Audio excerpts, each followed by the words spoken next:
Hi friends, అందరికీ నమస్కారం.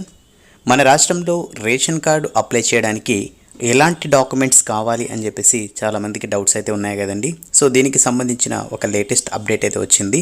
So మీ దగ్గర అప్లై చేయడానికి ఈ డాక్యుమెంట్స్ ఉంటే సరిపోతుందండి. సో మీరు కొత్త రేషన్ కార్డుకి అప్లై చేసుకోవచ్చు. అలాగే దీనికి సంబంధించి పూర్తి వివరాలు మనము ఈ వీడియోలో చూద్దాము. అలాగే ఈ వీడియోని లైక్ చేసి ఇలాంటి అప్డేట్స్ కోసం మన ఛానల్ని సబ్స్క్రైబ్ చేసుకోండి. అలాగే మీ ఫ్రెండ్స్ కూడా తప్పకుండా షేర్ చేయండి. సో వాళ్ళు కూడా యూజ్ అవుతుంది. ఇంకా మనం అప్డేట్ అయితే చూద్దాం. కొత్త రేషన్ కార్డును అప్లై చేసుకోవాలంటే మీరు దారిద్ర్య రేఖకు దిగువ ఉండాలి, మరియు మీ కుటుంబంలో ప్రభుత్వ ఉద్యోగి ఎవరు ఉండకూడదు, మరియు అన్ని వనరుల నుండి వార్షిక ఆదాయం 2 లక్షల రూపాయల కంటే తక్కువ ఉండాలి. సో ఇదండి మనకు రేషన్ కార్డ్ పొందాలంటే కావాల్సిన అర్హతలు. జనరల్గా మనకు గ్రామాల్లో 2 లక్షల రూపాయలు వార్షిక ఆదాయం, అంటే మనకు సంవత్సరానికి 2 లక్షల రూపాయల ఆదాయం అయితే ఉండాలి. నెక్స్ట్ పట్టణాల్లో చూసుకుంటే మనకు 3 లక్షల వరకు అయితే ఆదాయం అయితే ఉండొచ్చండి.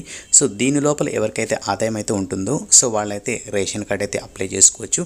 అలాగే దీనికి సంబంధించిన ఇంపార్టెంట్ డాక్యుమెంట్స్ ఏంటి అనేది చూద్దాము. ఫస్ట్ వన్ వచ్చేసి ఆధార్ కార్డ్ అండి.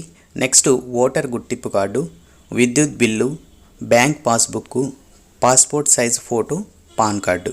పైన ఇచ్చిన పత్రాలు కాకుండా మరిన్ని పత్రాలు కూడా అడగవచ్చు. సో ఇదండి మనకు కావాల్సిన డాక్యుమెంట్స్. సో మీరు ఎవరైతే అప్లై చేసుకోవాలి అనుకునే వాళ్ళు ఏంటంటే సో ఈ డాక్యుమెంట్స్ అయితే చెక్ చేసుకోండి. సో ఏవైతే డాక్యుమెంట్స్ ఉన్నాయో అవన్నీ జెరాక్స్లు తీసుకొని, అలాగే మీకు పాస్పోర్ట్ సైజ్ ఫోటో, అలాగే ఇంకేమైనా మీకు ఇతర సర్టిఫికేట్స్ ఏమైనా ఉన్నా కూడా, డాక్యుమెంట్స్ ఏమన్నా కూడా తీసుకోండి. సో ఇవన్నీ తీసుకొని మనము అప్లోడ్ చేయాల్సి అయితే ఉంటుందండి. లేదంటే మనకు వెరిఫికేషన్ చేస్తారు కదా, సో వెరిఫికేషన్కి వచ్చినప్పుడు కూడా తప్పకుండా ఈ డాక్యుమెంట్స్ అయితే చూపించాలి.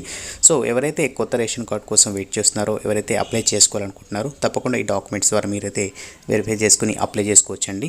అలాగే దీనికి సంబంధించి ఎలాంటి అప్డేట్ వచ్చినా కూడా తప్పకుండా మీ అందరికీ తెలియజేస్తాను. అలాగే వీడియోని లైక్ చేసి మన ఛానల్ని సబ్స్క్రైబ్ అయితే చేసుకోండి. నెక్స్ట్ వీడియోలో మళ్ళీ కలుద్దాం. అంతవరకు కీప్ స్మైలింగ్. శుభదినం.